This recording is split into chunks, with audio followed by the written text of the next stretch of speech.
Welcome to 247 Real Talk. I'm your host, Julian Perry. It's a pleasure to be here with you for another week and for another weekly episode of the 247 Real Talk podcast. As always, I hope you had a great week since we last got a moment to chat and share ideas and talk about issues in the news and things that are important to shaping and changing our lives. It is Wednesday, March 20th, as I look at the clock behind my camera, exactly 8:30 p.m. And it's raining outside as I look at the security cameras, but I'm in here, it's warm, and I'm ready to bring you another topic, another interesting topic this week.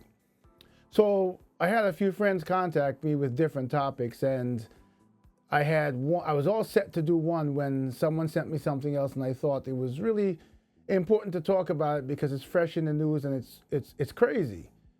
So we're going to talk a little bit about squatters when I get back. So sit back, relax, and I'll be right back with you.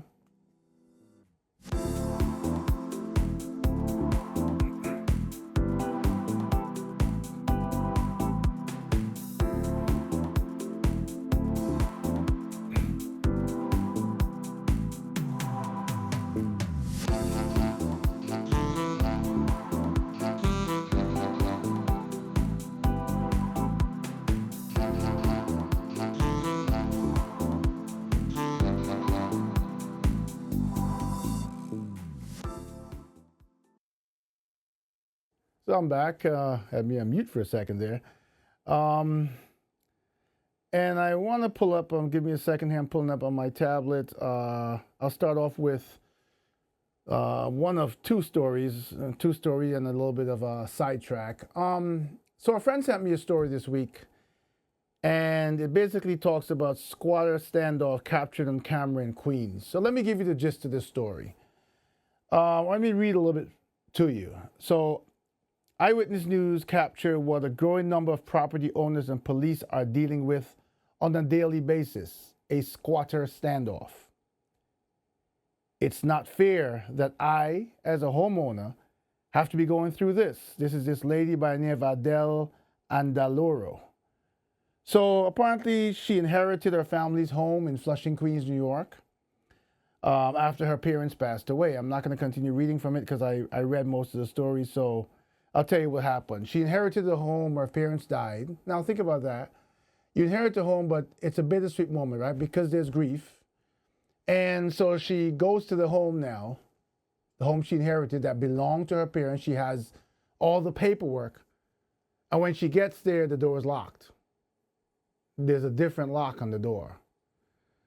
I think basically what happened is she went back, or while she was there, someone walked past her, opened the door, and went in the house, left the door open, not locked at least.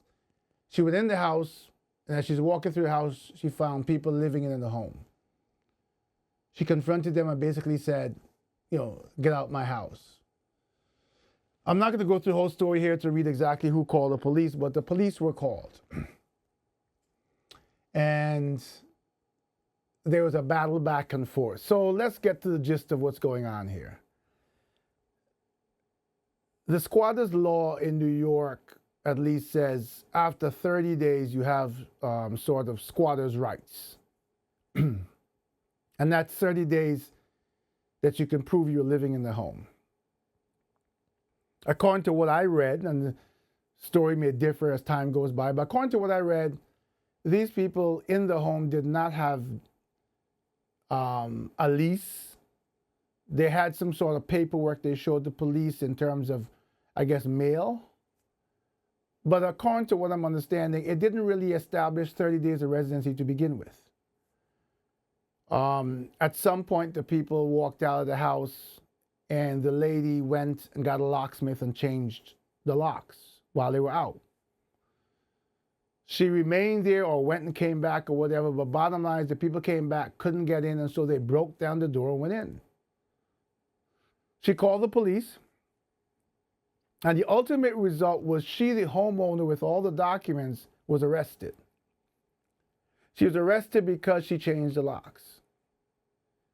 The police told her that she has to go to court and do eviction proceedings to get these people out. Now, What's troubling about this story is these people are blatant squatters. The people in the neighborhood have been keeping an eye on what's going on in this house and recognize that these people just came in and moved in. As a matter of fact, I read an update to the story today where they heard drilling and stuff in the house and people moving doors into the house, etc. So these people are obviously setting something up now more permanent to back up their court case. At one point, the one of the squatters claimed that they rented the place from a realtor, and they've been paying the bills on the house. Well, I mean, if you call the electric company and say, hey, I'm living here now, I need to pay the bills, I need electricity, I think most of the time the electricity company will turn on the power, right? They're not going to leave you in the darkness. And if you're paying the bill, they're paying the bill. And before I get into my opinion of this first one, it turns out that later that evening, people from the neighborhood, vigilantes, actually went by the house and tried to force the people out. I think there was some threat of the call of police or whatever, and the vigilantes eventually left fearing arrest, I guess. But I'm angry about this. And apparently this is happening more and more, especially in New York. I'm sure it's happening in other parts of the country, but I'm hearing this happening more and more in New York because I'm going to give you a second story in a moment about New York as well. The issue here is, first of all, if the people couldn't show the police 30 days of residency, why couldn't they kick them out at that point? The story goes that they didn't really have proof of any of that. They just had some papers that they showed them, but they claimed they'd been living there for more than 30 days. But that's a claim. You have a homeowner whose parents own this house. They passed away. She's got a will. She's got the deed. She's got everything that says this house is hers. The problem with the court system here is that even if this woman was removed, and I hate the fact, I understand the police were following the law when they arrested her, when they handcuffed her and took her away, because the law says they have to do that. But we seem to be living in a present modern age with antiquated laws that not only don't address real life scenarios, but they don't address how shameless and how despicable humankind has become. If there is a question here of ownership, and the taxes are being paid on this home obviously by the woman with the deed, because the people without the deed wouldn't have access to the mortgage and taxes, right? Then the courts should make sure they have enough manpower, however they do it, because this is New York. What, 8 million people here. This has to be a regular occurrence, or at least the need for housing court has to be a daily need. I understand they're swamped, but that's not our problem. We pay taxes. There should be a way to have an emergency hearing the next day or within 48 hours for a judge to be able to look at the documents and say, you've got to get out of this house. If the people happen to find a realtor document or a lease, which they're saying they did not have a lease, but let's go one step further and say they had a lease. This is what we pay taxes for law enforcement, for investigators, for district attorney's office. Someone should be able to quickly trace and find that realtor, should be able to verify if the papers are real or not. And the realtor should be arrested, but the people should be made to leave immediately. The case should now, if it's a legitimate case where a realtor was underhanded and saw that this house was empty and falsely leased the house to someone, then the battle, the fight, and any monetary compensation or recoupment is between the people who rented from the realtor and the realtor, not the legitimate owners of the house. Imagine if the decision was by this lady, my parents died, they left the house to me, I'm renting somewhere, I've given notice because practically I can go over to the house and I can immediately get a tow truck and move my stuff in, right? It's an empty house, supposedly. So in the rare circumstance or in the difficult circumstance, the owner of the house, who is now this young lady, could end up homeless with nowhere to live if she gave up her current place of residence. She gave notice, because maybe when she gave notice, her current landlord has now made a new lease with someone else, right? She would not be in a hurry, because if it's the beginning of the month, she says, look, I'm leaving at the end of the month, I'm giving you 30 days notice. She knows that she can get a moving truck on the 15th of the month, the 20th of the month, because where she's going to is an owned property by her, and it's supposedly empty and ready for her to move in and start living. But the squatters have rights. And my question is, the big question is here, why do squatters even have rights? By definition, as far as I understand it, a squatter is someone who's taken up residence on a piece of land or property that they do not have legal rights to. Now, I understand that some of these laws were made for domestic reasons, right? Let's look at that for a second. Some of these laws were made because a woman moves in with a man. She gives up her apartment. I'm just putting this because of our society. Let me change that. I want to be careful here. One person moves in with another person. They're amicable. They're in whatever type of relationship, friendship, more than friendship, they're in a relationship. Some sort of relationship. And 90 days in, or 60 days in, or 45 days in, they have a falling out. Maybe both people moved in together and gave up their previous periods of residence, or maybe one person, let's use a scenario where one person has the lease, they are the rightful resident, and someone moves in with them with the intention of being there for a while as agreed upon by the two. And then they have a falling out, and the one person wants to kick the other person out in the street after that person may have given up their home. And basically the law is kind of saying, well, hold on, you can't do that. We're sorry that you fell out, but you have to give this person time to find a place to live. But that's a scenario where a person moved in with permission. Why should it be that someone can move onto a property without permission? So let's step back for a second and go back to this case in Queens where the lady was arrested. The day the people moved into the house, the squatters, they committed a crime. By virtue of this lady showing documents of this house, and the person in the squatter's house not having any, they claimed, the thing about a realtor was verbal. They had no documentation, so it was a story. So the day that these people moved into the house, they were trespassing. The fact that they changed the locks means they had to break the old locks, which means they were breaking and entering. So they committed at least two laws that are, some class of felony. So they should be subject to arrest. If I own the house, I have to still pay the taxes. If there's a mortgage that I inherited or she inherited from her parents who died, she has to pay the mortgage. She has to behave and act like the complete and rightful owner of this house, except she cannot live in the own house. She cannot take ownership of her house.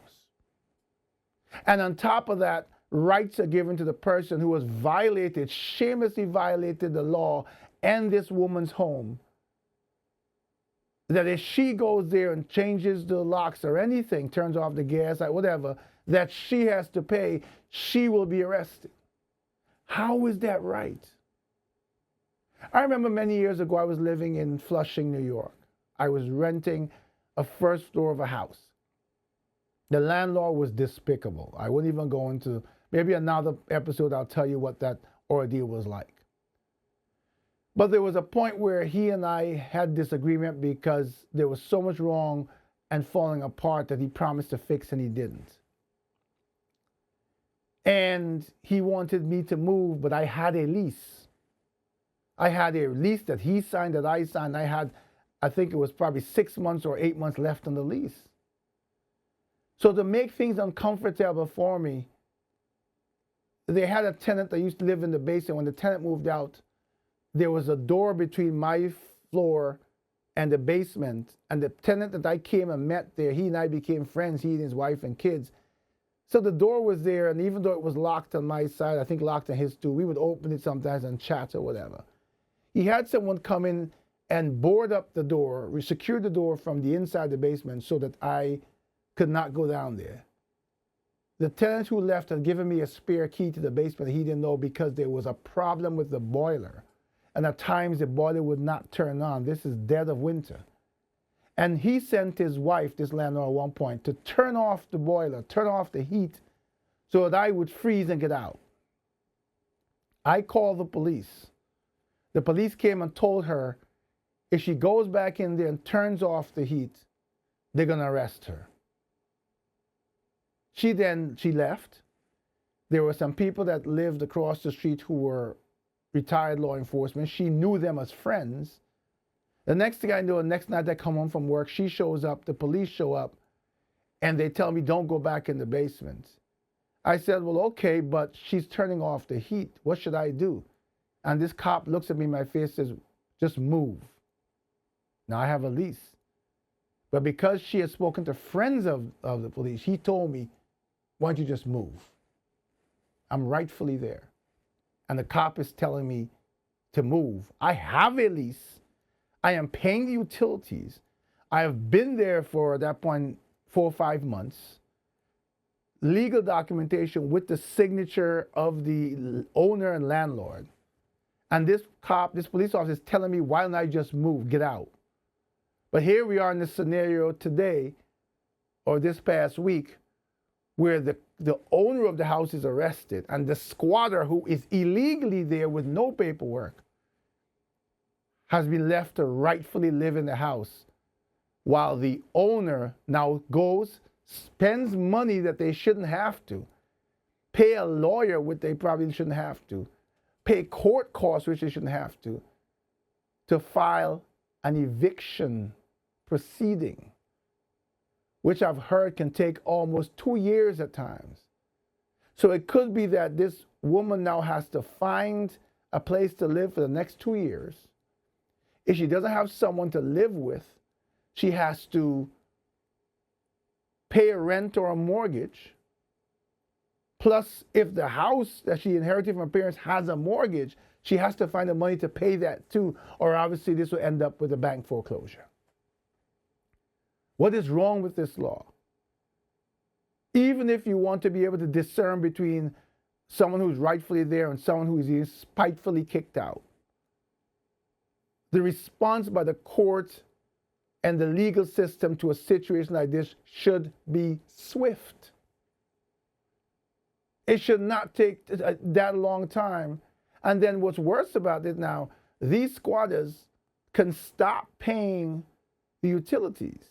They can stop paying anything. They don't even have to pay rent because they weren't paying rent before. Now, I think they're stuck with the utilities in this case because I think they were paying the utilities.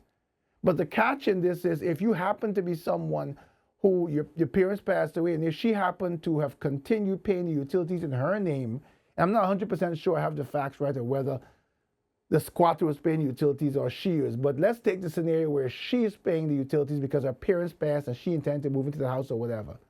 She cannot turn off the utilities. So the worst case scenario here is she has to pay her living, her whatever, the roof over her, all of her bills, the mortgage on this house if there is a mortgage, and all the utilities on this house because she cannot stop paying the utilities while this is in court. How is that right? Now let me give you one more alarming twist that can happen to this before I move to the next story. Imagine you've planned a vacation with your family. New York is a ruthless place. Imagine you plan a vacation, and it's a vacation that's a tour of Europe. You sat with your family, you've planned it for the last 10 years, and finally you're retired and you've saved $30,000, $40,000, whatever, and this is a vacation of your lifetime.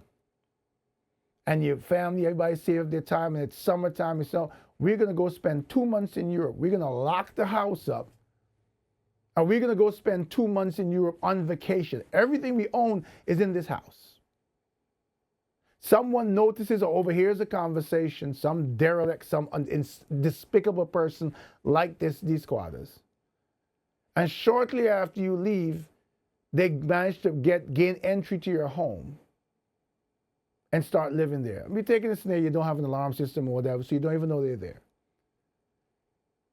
And to play the system, they create something or put the address down in some public system, Medicaid, whatever. This is my new address. And they start getting mail there. You're away for 2 months, your dream vacation, but now you've given them enough time to get 30 days worth of mail. You have a wonderful vacation of the lifetime. You've lived your dream. You and your family show up to your house now. You walk up to your front door, your keys don't work. At some point you realize that someone's in your house, you call the police. The police come and the person says, well, I've been here over 30 days. I'm not leaving. And the law says that the police will tell you and your family, take yourselves, your suitcases, your children, their dolls, their computer, whatever you have, and find some place to live and go down to the court and file eviction proceedings. We don't care if the kids have to go back to school in September because you can't take any property out of this house. Because right now, the squatters have right to everything in your house. So you have to find some place to live. Then you go to the court in desperation. There's a good likelihood that you will need the sheriff and all these people to get involved because your ownership paperwork is probably in the house. And even if you get over that hurdle and you get documents to the court and you manage to go and retrieve it, you still can't move in the house. And these proceedings can take as much as 2 years. It sounds far-fetched, right? But it's not. People are despicable. What is the difference if I go away for a weekend and I leave on a Friday and I come back Monday and somebody's living in my house and I call the police and I say someone broke into my home? The person broke in, but then they changed the lock. So it looks like there's a new lock on the door. Might even change the door. Like these people said, they saw someone moving doors into the house, which means they're likely going to change the entire door to say, it was never broken. So there's no evidence to the police visibly that this lock was broken. And the person says, no, I've been living here. And you say, no, this is my house. I went away for the weekend. And the police, they don't know either one of you. Say, look, you called us. You're telling us this is your house. You have documentation to show you lived there, but so did this person. So I guess your only option here is to move in this house and have this person who you don't know live in your house with you, which will be the worst thing to do because then I think it'll be hard to prove in court, right? Because now you're living with the person, the court could assume that you guys have a relationship that you're lying about. Or leave your house and hope that the court is expeditious enough that it doesn't take 2 years. And at some point you can get back to your life. Something is wrong here. Let's move on to the second scenario that I wanted to share with you. And I thank my very staunch supporter for sending me this story. So the next story is another doozy. This is a little different though. I'll tell you why. A Queens couple bought a house for $2 million. This is in Douglaston, Queens, New York. A pretty expensive area in Queens. They bought a house for $2 million. And it was their dream home that they bought to care for their disabled son. I believe they bought it from the previous owners so it was an estate. The previous owners, their parents had died and the house was part of an estate, I guess. When they go there after the sale of the house, I don't know, I can't tell you why they didn't recognize before, but they find a squatter in the house. And the squatter says that he was the caretaker for the previous owners who passed away. And he was paid $3,000 a week at the time. Now, I know that sounds like a lot, but it gets a $2 million home, people with money, right? So they're saying these people, 68 years old, purchased a home next to a family member's home. So they purchased a home next to a family member's home in Douglaston, Queens, New York. They have a child, a son who has Down syndrome, and they want to be close to relatives. 4 months later, after signing the deed, they can't get into their home because of this squatter, and it's become a nightmare. The squatter, who was 32 years old, I won't use the name, says he was hired at a $3,000 a week salary by the former homeowner as the caretaker until the man died in January of 2023. He claims that, the squatter claims that he has a license from the dead owner to stay in the house.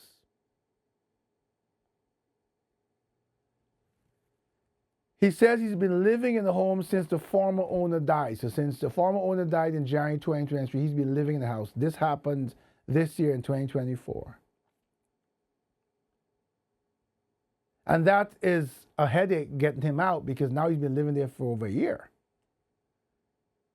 And here it says, as according to New York squatters' rights, it is unlawful for any person to evict or attempt to evict an occupant of a dwelling who has lawfully occupied the dwelling unit for 30 consecutive days or longer. Now, let me read that back to you because we're going to revisit the first story.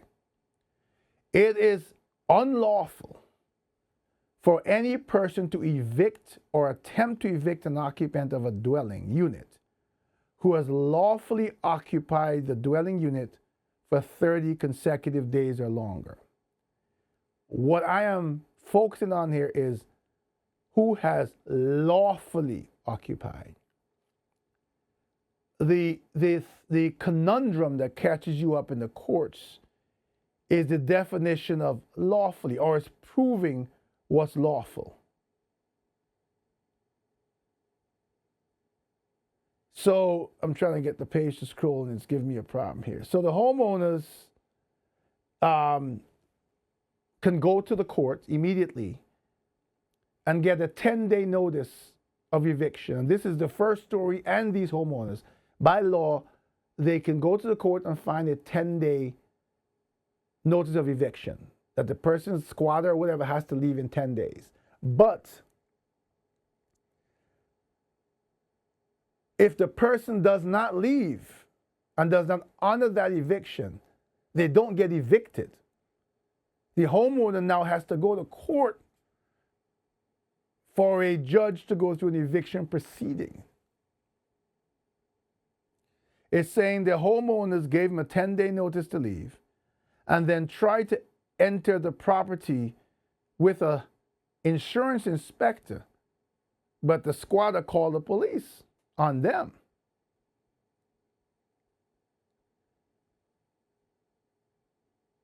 I'm trying to get to the last part of the story here. Sorry, it's not being very cooperative, but I'll get it. So, even though the new owners, $2 million house, they're paying the mortgage now. They bought it for $2 million. Imagine the mortgage.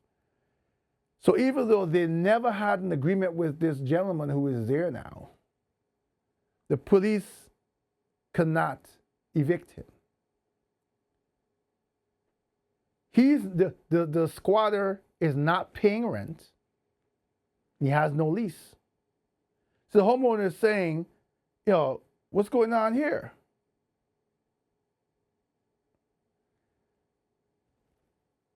And the squatter has listed rooms for rent at the property to other people. So you own a home that not only dealing with the squatter, but the squatter is renting out rooms in your house.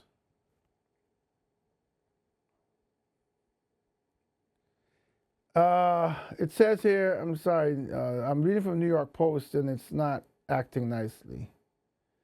An online listing shows that the squatter is advertising the Prince Room for $50 a night to males, females, couples, families, or students looking for a place to stay at these people's house.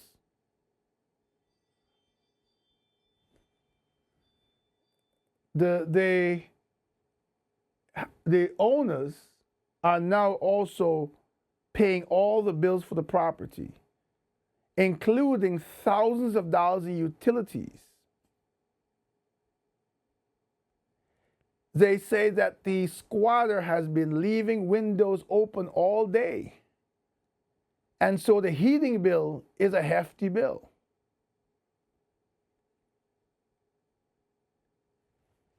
The sister, she's saying the system is broken and the homeowners have no rights at all. Now, I want you to get two takeaways from here, and I really want to hear from you. One, what is your opinion? Think about your home. I remember when I bought this home, it was such a joy. It took me a long time. It took a lot of money to buy. Large mortgage. But it was a dream come true. Imagine someone who was despicable, dishonorable, shameless human being working the broken system to take your home away from you and live in it. I mean, I could actually imagine some people saying when they finally get the squatter out, they want to sell the house, because imagine what people will do in your house if they're angry. Imagine the filth and the damage they can do. This squatter could eventually, I'm assuming will eventually get evicted, but he could likely break everything up inside the house. He could smear dirt throughout the entire home. He can do unthinkable things in the house and then get out without any liability. If there's anyone who has any kind of say-so, influence in this process, who hears or listens to this podcast, I'd like to hear from you as well. I'd like to be able to find out from any one of my listeners who has great knowledge. Maybe you're a lawyer and you have advice as to what these people will do. And if you give me the advice, I will try to contact them to help them. And anyone else who is going through this, I'd like to hear from you. Because this is beyond wrong. This is unthinkable. And unfortunately, this is a clear depiction of who we have become as human beings in 2024. The degradation of humanity, excuse me. We have degraded to become animals, to live like animals. And those of us who will stand up for ourselves and for others must work to preserve whatever we can that's left of decency and honor in this world. So I hope you enjoyed the episode, not enjoying what happened to these people, but hearing this story. I hope it's caused you to get angry. And I hope that you will come up with ways and email me at podcast@247realtalk.net. That's podcast@247realtalk.net. I want to hear your ideas. I want to see if we can't start something else that this podcast starts, a movement, an organization, a foundation, a group, something to provide support for these people who are going through this hell, and help not only to bring a spotlight, a bigger spotlight, all the way to Washington, D.C. Maybe we need the federal government to get involved and create a federal law to stop this nonsense. Join me. This is what Real Talk is all about. This is what this podcast is all about. Helping, making a difference, and changing things, or getting the wheels rolling to change things that will make life better for us and undo the wrongs that have been done to so many. Again, thank you to my staunch listener and supporter for sending me this. To the other listener, one of my other great supporters who asked me, or who sent me some another topic to discuss. It will be discussed in the next episode next week.